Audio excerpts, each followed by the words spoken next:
Morning students, मैं चंद्रकांता आज आपको कक्षा 9 से स्पर्श भाग 2 पुस्तक का पाठ नंबर 2 दोहे और कवि कौन है?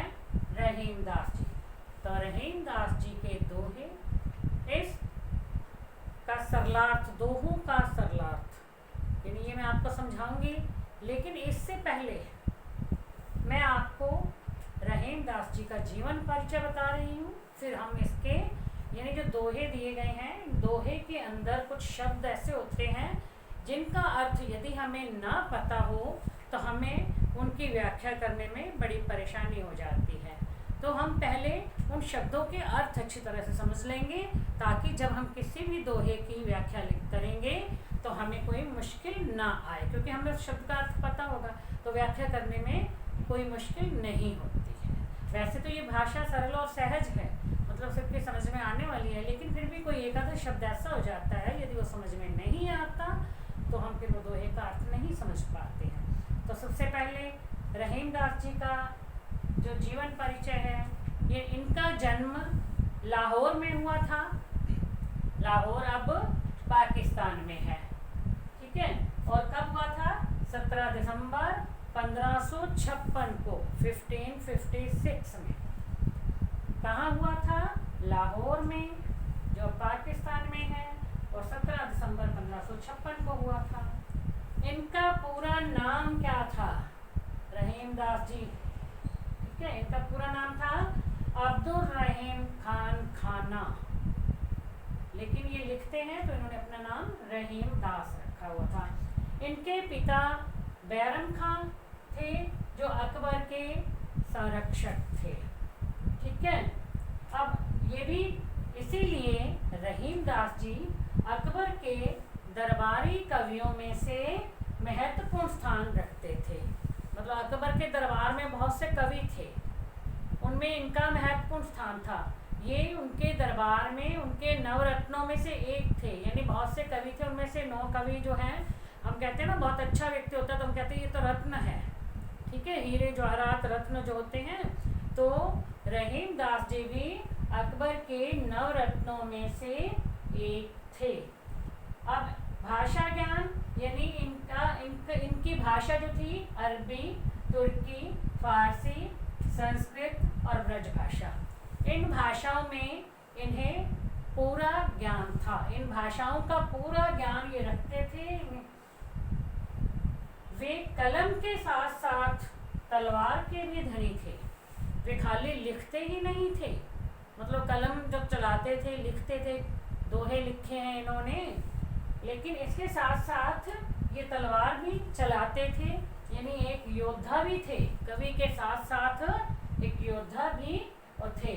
और ये बड़े ही उदार चरित्र के थे तथा बड़े विनम्र व्यक्ति थे, यानी विनम्र जो नम्रता पूर्वक सबके साथ मिलजुल करके रहते हैं। कभी ऊंची आवाज में बात नहीं करना, कभी किससे झगड़ा नहीं करना, बहुत शांत व्यक्तित्व था इनका। तो बच्चों, ये था कवि का जीवन परिचय, या हम बोलते हैं कवि का चरित्र चित्र। इसके बाद अब मैं इसमें जो दोहे दिए ना, पहला ही है कि रहीमन धागा प्रेम का मत तोड़ो चटकाए, टूटे से फिर ना जुड़े जुड़े गांठ पड़ जाए।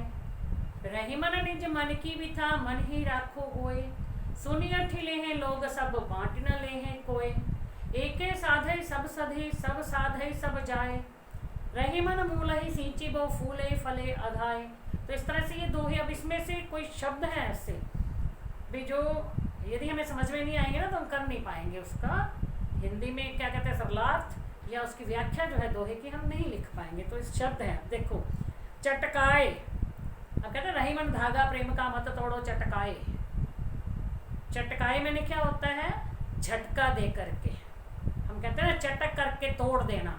अब हम कोई चीज़, हमारे हाथ में बहुत धागा है, उस धागे को हम ऐसे झटका दे के तोड़ देंगे, ठीक है ना, फिर उसको तोड़ना नहीं चाहिए। ये तो दोहे का जब मैं व्याख्या समझाऊंगी तो है। तो चटकाए का अर्थ क्या है? चटका करके यानी झटका दे करके तोड़ना। मिले, मिलना।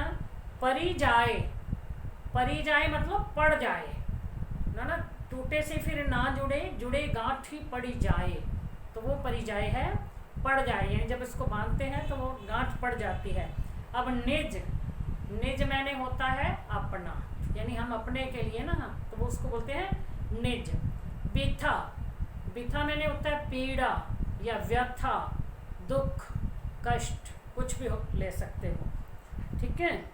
गोए, छिपाकर, कहते हैं रही मन निज मन की बिथा मन ही रखो गोए, गोए मैंने छिपा करके, ठीक है। अठिले हैं, मजे लेना, किसी का मजाक करना, ठीक है।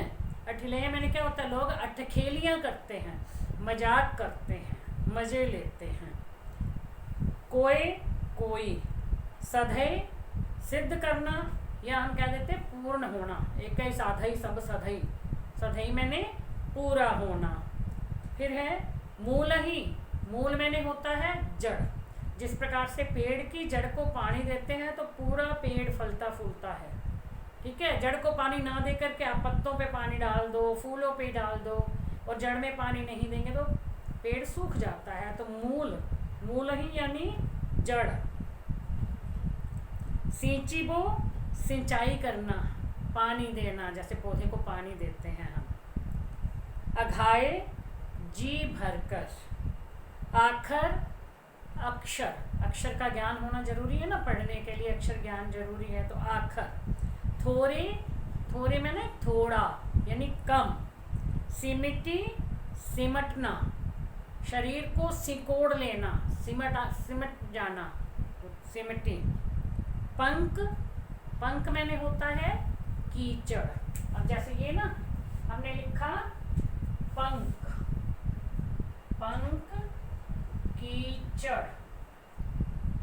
फिर आ जाता है पंकज, इसके साथ में हमने ज लगा दिया, पंकज, कमल का फूल। अब कमल का फूल ज लगाने से बन गया ना, पंख में खिलने वाला, कीचड़ में खिलने वाला, पंकज, कमल का फूल। फिर आ जाता है उदधि, उदधि शब्द जो है ये कई बार पेपर में भी पूछा गया है, उदधि से क्या अभिप्राय है। उदधि होता है सागर, सागर जो बहुत बड़ा होता है लेकिन उसका पानी खारा होता है, पी नहीं सकते, उससे कोई प्यास नहीं बुझा सकता, उसे हम किसी काम में नहीं ले सकते। तो पंख मैंने कीचड़, पंकज कमल का फूल, उदधि मैंने सागर। फिर है रीझी, रीझी मैंने होता है, अब कहते हैं ना रीझ करके, यानी खुश हो करके। नाद मैंने आवाज। प्यासो, प्यासा, बंदा प्यास नहीं बुझा सकता सागर के जल से। बिगड़ी, बिगड़ी हुई यानी खराब हो जाती है, जो कई बार बात बिगड़ी जाती है, बिगड़ी बात बने नहीं, लाख करो किन कोई, ठीक है, तो बिगड़ी। फिर आ जाता बड़ेन, बड़े लोग। रहीमन देखी बड़ेन को लघु न दीजिए डारी। अब बड़ेन यानी बड़े, और लघु, लघु मैंने होता है छोटे। डारी, डारी मतलब अलग कर देना या फेंक देना। तरवारी, तरवारी का अर्थ है तलवार। विपत्ति यानी मुसीबत। सहाय, सहायता करने वाला। अब ये फिर आ जाता है जलज। अब पंकज मैंने कमल का फूल होता है, जलज मैंने भी कमल का फूल होता है, वो जल में उत्पन्न होने वाला। अब रवि, रवि मीन्स क्या होता है सूर्य। बचाए, बचाना या रक्षा करना। पानी, पानी का इसमें अर्थ दिया है, जल भी है, इज्जत भी होता है, चमक भी होता है, अलग अलग अर्थों में ये दिया ना। पानी गए न उबरे मोती मानुष चून। मोती के लिए पानी क्या है, उसकी चमक है।